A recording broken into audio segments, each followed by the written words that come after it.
Okay, let's just jump right in. I want you to close your eyes for a second. Oh.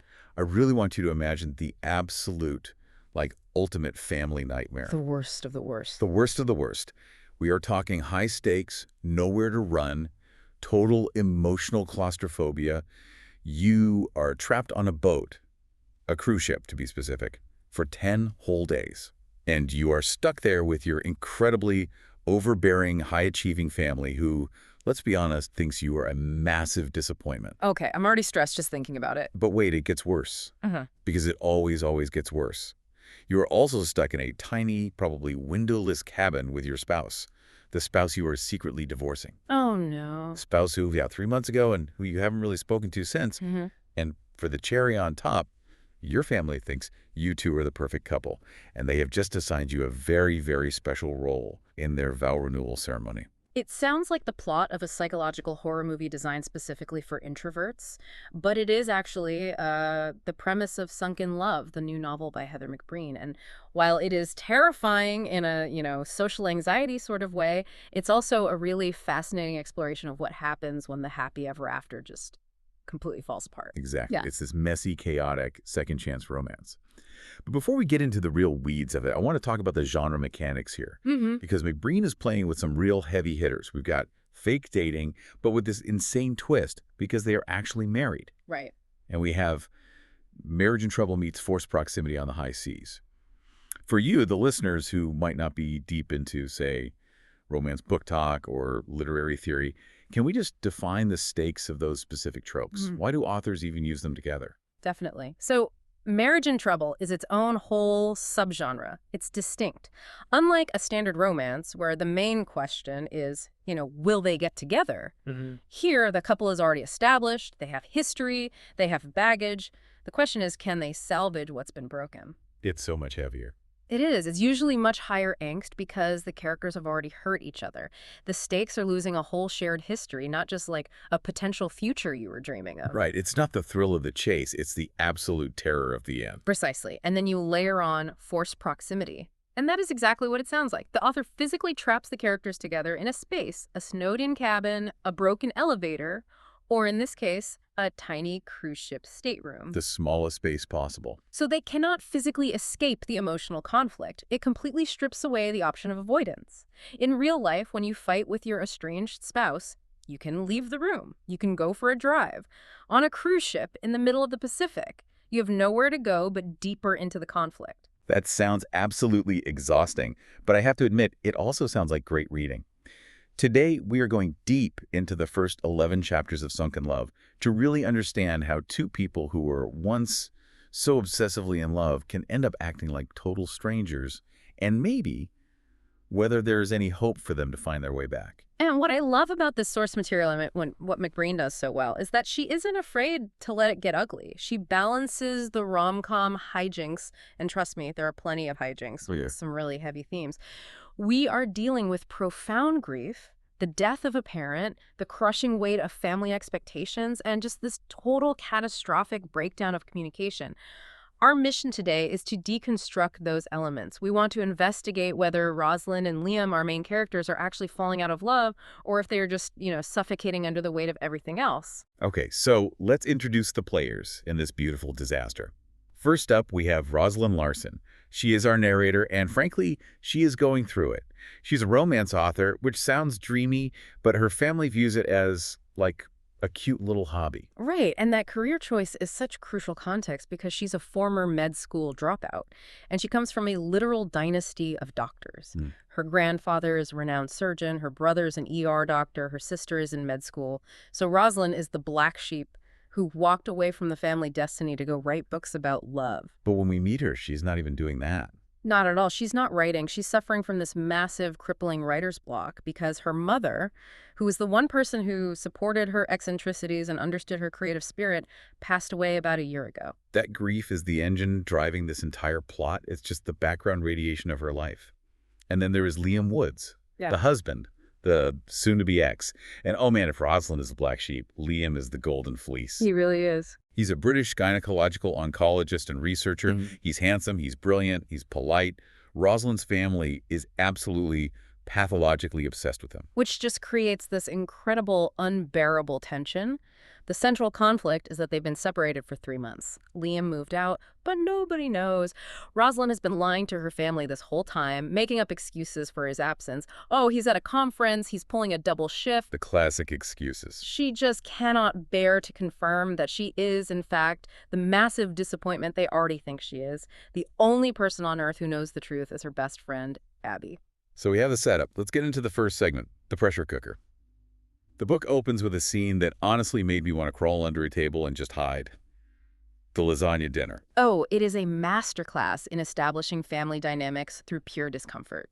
Roslyn is at this Italian restaurant with her grandparents and her siblings. And I want to double-click on a specific detail here because McBreen is doing something incredibly smart. She describes the lasagna Roslyn is eating as noodles swimming in ketchup and generic mozzarella. Ugh. That is such a visceral description. It sounds disgusting. It is, but it's also the perfect objective correlative for Roslyn's place in the family. Just think about it. This is an Italian restaurant chosen by her sophisticated doctor family, but the substance of what is on her plate is totally fake. It's a cheap imitation of the real thing. Oh, I see where you're going with this. That mirrors exactly how Roslyn feels sitting at that table. She's the fake Larsen, the one who isn't a doctor, the one who is playing house with a husband who has already left her. She feels a complete imposter in her own lineage. Wow, that's a great catch. It really sets the tone that everything in this environment is it's performative. And speaking of performative, we have to talk about the grandfather, Dr. Harold Larsen. You mentioned he's critical, but I feel like critical is a massive understatement. He's almost like actively dismantling her identity at the dinner table. Absolutely. In family systems theory, we might look at Dr. Harold as the enforcer of the family myth. And the myth here is that to be a Larsen is to save lives. It's that simple. If you aren't saving lives, you don't really exist in his worldview. You're just taking up space. Exactly. When he looks at Roslyn, he doesn't just see a granddaughter. He sees a broken cog in the machine. He literally suggests she could still go back to med school, completely dismissing her entire writing career as if the last decade of her life just didn't happen. It's so dismissive. But honestly, the siblings are arguably worse. We have Bella and Jonah. Bella, the younger sister, looks at Roslyn and tells her she looks like a cadaver. That word choice is so important. Cadaver. Yeah, she says, "You look like one of the dead bodies we worked on in the lab." That is not just a normal sibling insult, like you look tired. That is medicalized cruelty. Exactly. It shows that they view the world and even their own sister through this cold, clinical lens. To them, she is a specimen that is failing to thrive. And then there's Jonah, the older brother, who is just so unbelievably pompous. He and Bella actually placed a bet on whether Liam would even show up to dinner. They are gambling on her marriage. It's unbelievable. It makes my blood boil. It just shows how little respect they have for her autonomy or her feelings. But notice how the whole conversation shifts the second Liam's name comes up. The tone just completely changes. Instantly. They talk about Liam like he's a deity. Gramps mentions Liam's research getting selected for some prestigious thing, and they are all just beaming with pride. And Roslyn has to sit there and pretend she knows exactly what they're talking about. She has to pretend she is thrilled, when in reality she has no idea what's going on in her husband's life, because they haven't spoken in months. That part just hurt to read. She's sitting there nodding along, saying, "Oh yes, he's brilliant," performing the role of the proud wife, while internally she's just screaming because she realizes her family knows more about her own husband than she does. And this is where the catalyst hits. The trap just snaps shut. The bomb drops. Grammy announces the big surprise for the family trip. They aren't just going on a cruise to Hawaii. They are renewing their vows for their 50th anniversary. And here it is, the kicker. Grammy looks at Roslyn and asks her to have Liam officiate the ceremony. The panic in that scene is so palpable, you can feel her heart drop. Roslyn was planning to call them 12 hours before the flight and say Liam had the flu. That was her master plan. A classic avoidance tactic. A terrible plan, but a plan nonetheless. But you can't just cancel the efficient. Okay, this is a really critical moment for her character. We have to ask, why does Roslyn lie? Why does she say, yes, of course I'll do it? A logical person might just say, actually, guys, we're separating. You can't come. Why does she dig herself so much deeper into this hole? Because Roslyn is operating from a trauma response, specifically what we'd call the fawn response, she feels like the family disappointment. Her mother just died, which was the first major blow to their perfect family unit. Roslyn feels that if she announces a divorce right now, right before this sacred vow renewal, she is ruining her grandparents' happiness. She becomes the bomb that blows up the family peace. So it's all on her. In her mind, yes. So she chooses to sacrifice her own mental health and safety to protect the image of the family. She would literally rather suffer in secret than be the cause of their pain. Wow. She is lighting herself on Yeah. fire to keep them warm. It's just tragic. So she's completely backed into a corner. She has to call Liam. And this leads us straight into our second segment, the anatomy of a breakup. We need to talk about the now timeline and the state of their marriage because McBreen paints a really, really stark picture. It's so bleak. We learned that Liam moved out 3 months ago. The communication is completely non-existent. Roslyn is just living in their house, wearing the same dirty sweats day after day, surrounded by dust shadows on the wall where their wedding photos used to hang. Oh, that detail killed me. It's a very depression-coded depiction of separation. She's not just sad, she's completely stagnant, she's stuck. And she finally works up the courage to call him. She has to. She calls him to tell him about this vow renewal disaster. And what does she hear in the background? A party. This is the Katie incident. It's, 9 p.m. on a Tuesday? Roslyn assumes Liam is at home wallowing in misery just like she is. That's the hope, right?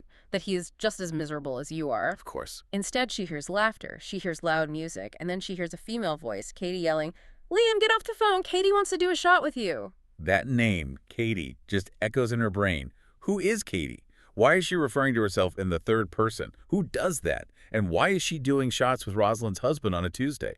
It instantly constructs this entire narrative for Roslyn that Liam has moved on. He's essentially won the breakup. He's out there having fun, living his best single life, while she is literally rotting on the couch watching reruns of Emily in Paris. This is a classic example of confirmation bias in relationships, right? Hmm.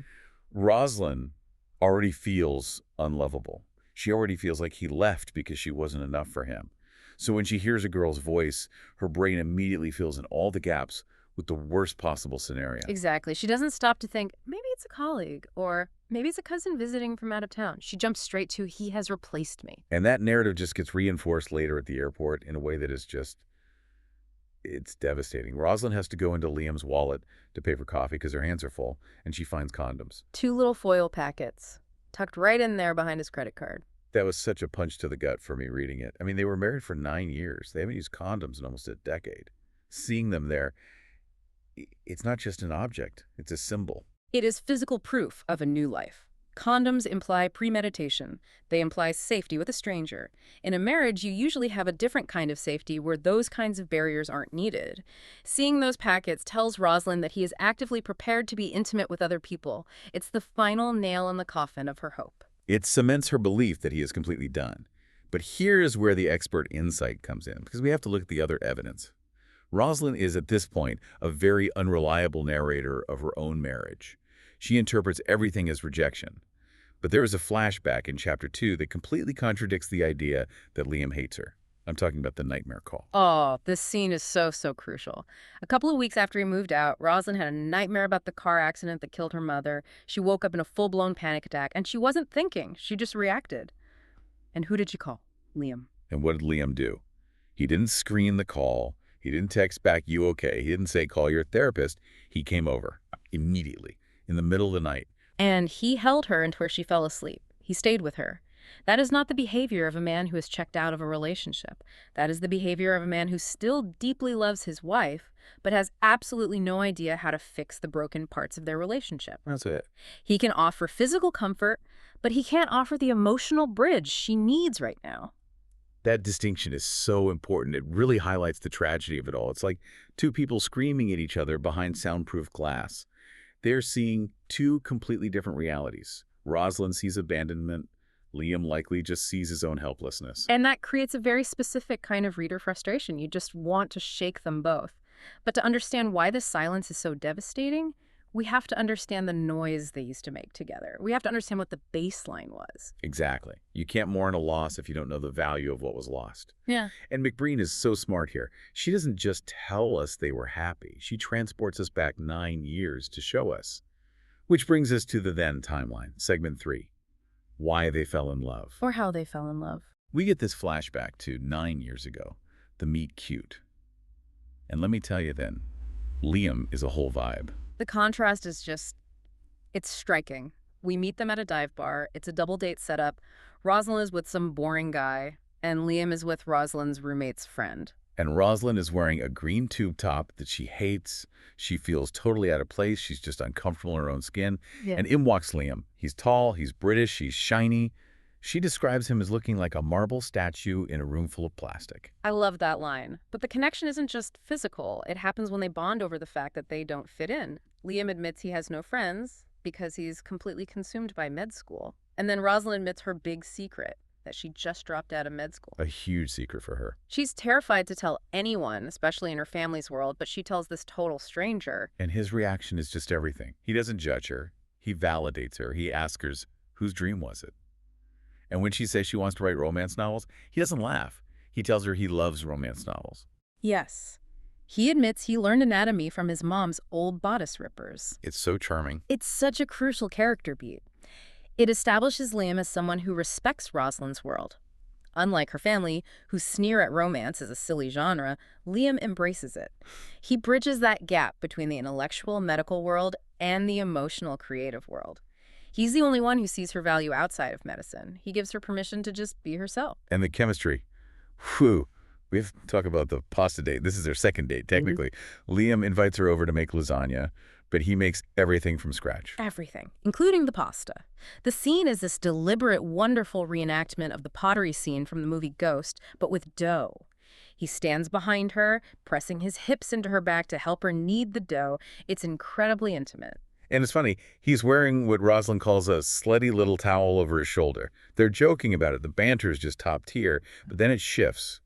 The first kiss, she describes it as branding her. And that flashback serves a really important narrative purpose beyond just being, a steamy scene. It shows us that their foundation was solid, they laughed together, they supported each other's dreams, and the physical attraction was just magnetic.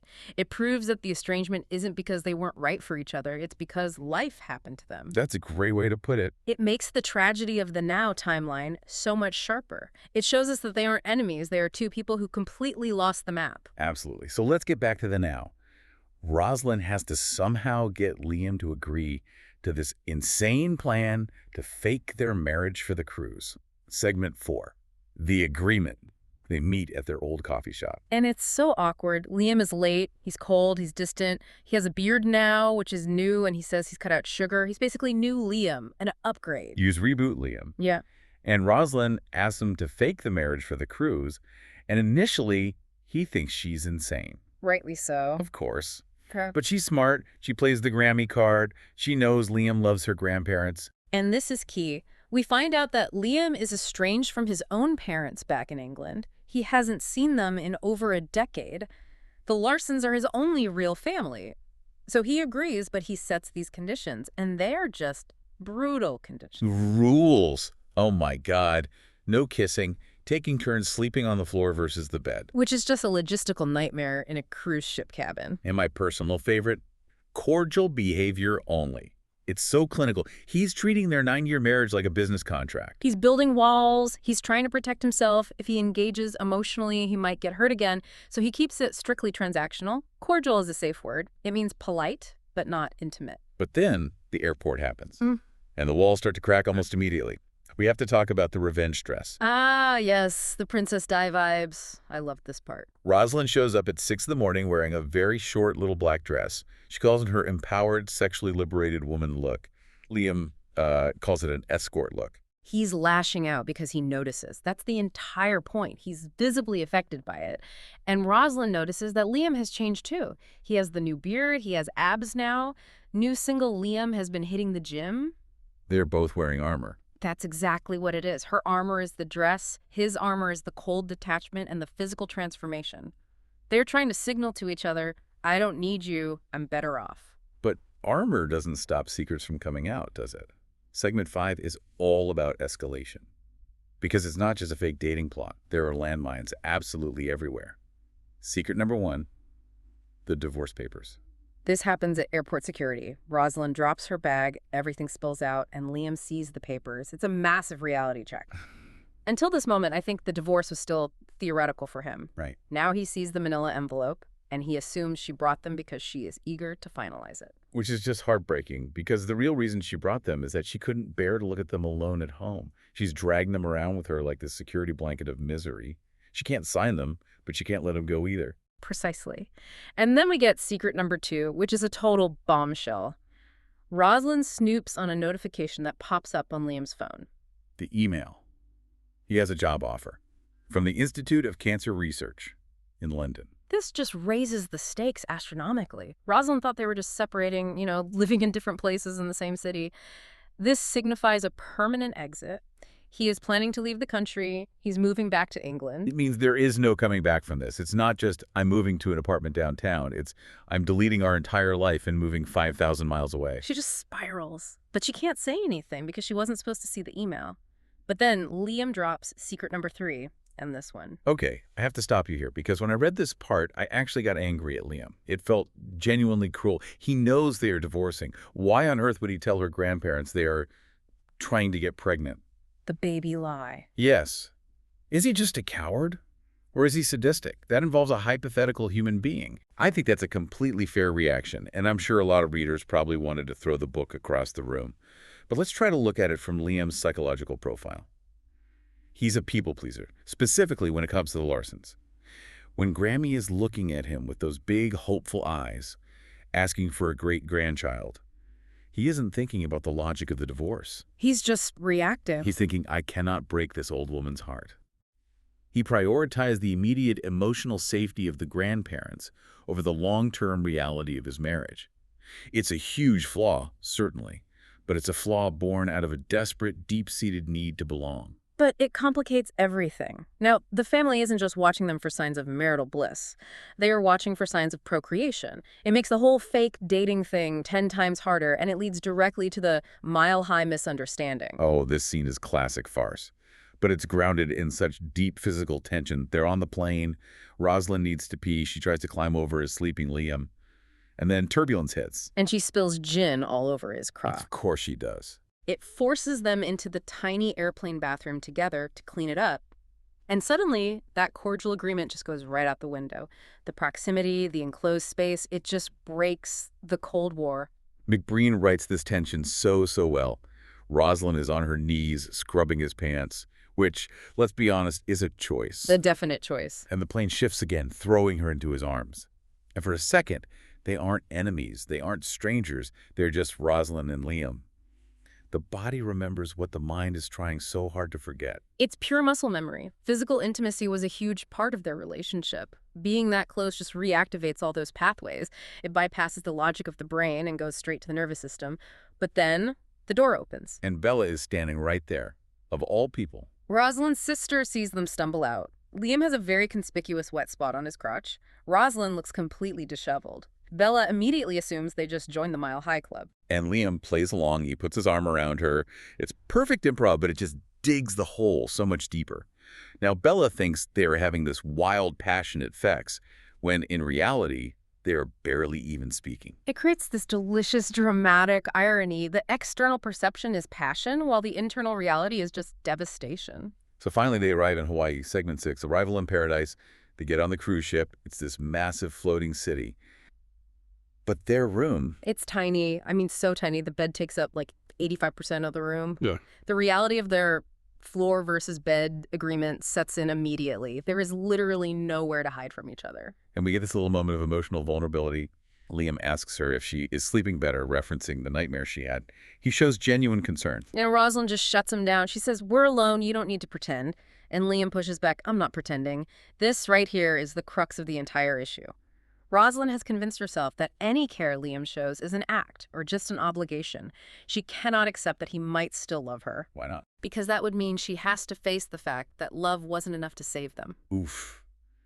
That is such a heavy thought, that love isn't enough. It's the central tragedy of the first half of this book. They love each other, but they don't trust each other with their pain anymore. So we leave them there, trapped on a boat. The family expects a happy couple who is actively trying for a baby. The reality is divorce papers in a backpack, a job offer in London on a phone, and enough sexual tension to power the entire ship. The stakes just couldn't be higher. The central question for the rest of the book is pretty simple. Can they survive 10 days of pretending without killing each other? Or falling back into bed? Or falling back in love. Well, that's the hope, isn't it? But will this fake relationship force them to finally have the real conversations they've been avoiding for the last year? It seems inevitable. You really can't hide in the stateroom that small. I want to leave you, our listener, with this one provocative thought. Think about the concept of performance. Roslyn and Liam performed the role of the perfect couple for so long that they completely forgot how to be real with each other when things got ugly. They did it too well. Exactly. Now they are being forced to perform again. So my question is this. Is fake dating actually just a way for them to practice loving each other again, but without the risk of rejection? Because if it's all fake, then it doesn't count if it goes wrong. It's a safety net. Oh, that is good. It's like rehearsals for the real thing. I love that. It might be the only way they can find their way back. Well, I am definitely rooting for them, even if I want to just shake them both by the shoulders. Thanks for listening to this deep dive into sunken love. We'll catch you on the next one. Keep reading.